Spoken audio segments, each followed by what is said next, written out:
What's interesting about that picture, in my view, is 600 million TV viewers watched it, the largest show ever seen at that point in time across the globe.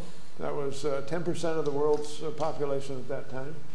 And until 4 months before, the thinking was that a radio broadcast was enough. Huh?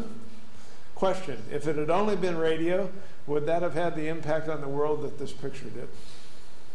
I think that maybe sets the stage. How important is video in business? Mike, take it away. Well, you know, what video has been enabling in business is an increased agility in business. You know, when we look at deploying tools either within Cisco or in other large companies, it's not just because we're playing with these tools and we think that they're cool or something like that, you know. But what it has enabled within Cisco and within other large companies is a decentralization of the decision making and a decentralization of the hierarchy, because you can build trust, as you pointed out, Chuck, rapidly between decentralized people located all around the world. So when you have a reorganization these days, of course, everybody doesn't have to move to wherever headquarters is.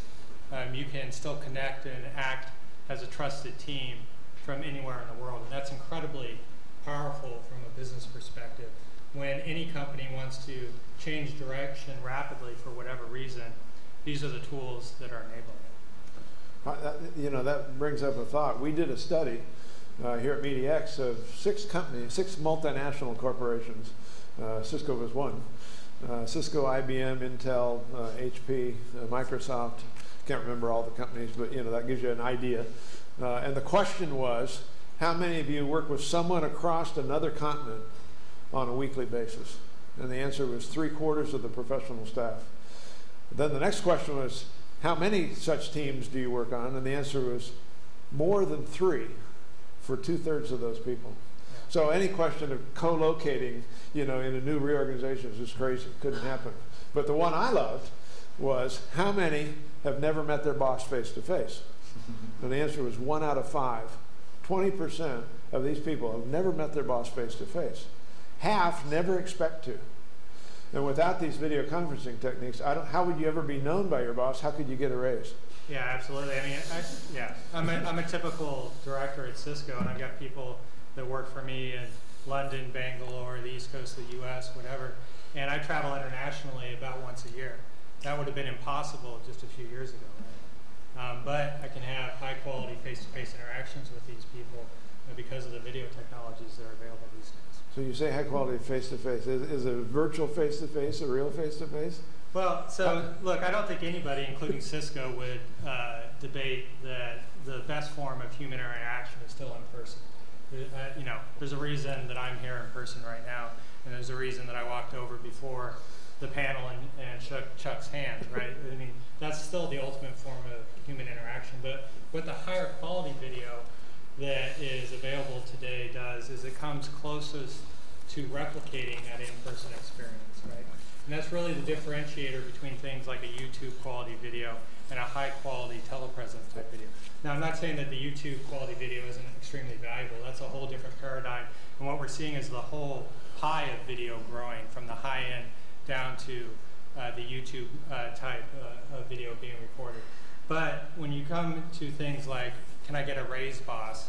You know, you come to things like having to trust somebody at a peer level, like a peer manager, that you might be competing against with resources, and you're trusting them that you're going to go on a particular problem a particular way. That's where the high quality comes in, because again, it comes the closest to replicating the in-person or face-to-face experience. Well, I think that's an excellent point. I think, Marty Hollander, one of the things I've heard you talk in the past about, although we've never been on a panel together, is the value of high-quality mobile connectivity. Right. So I completely agree. I think that the ability to be able to see someone, interact with them, understand what they have to say is really important. In fact, the example that I give a lot is that when people look at video, I think they're so used to saying that they want to see the speaker. So this setting, you're all looking at us as speakers.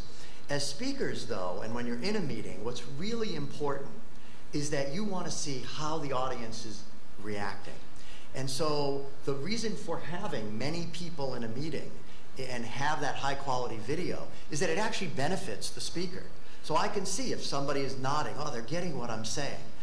And so we believe that it has to be bidirectional, and you want to have it be multi-point.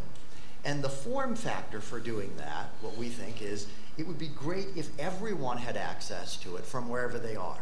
And the challenge that maybe we'll talk a little bit about is, how do you enable that? Does the internet really change that? And if you're using the internet, is there a type of infrastructure that's required to be able to deliver this very high quality for everyone to interact with?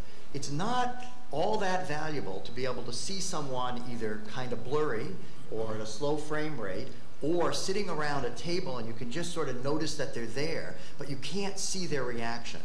So I think both, as we look at this as two companies that offer up solutions, giving you telepresence quality, and in our case we think of it as personal telepresence, is what makes communication much more effective.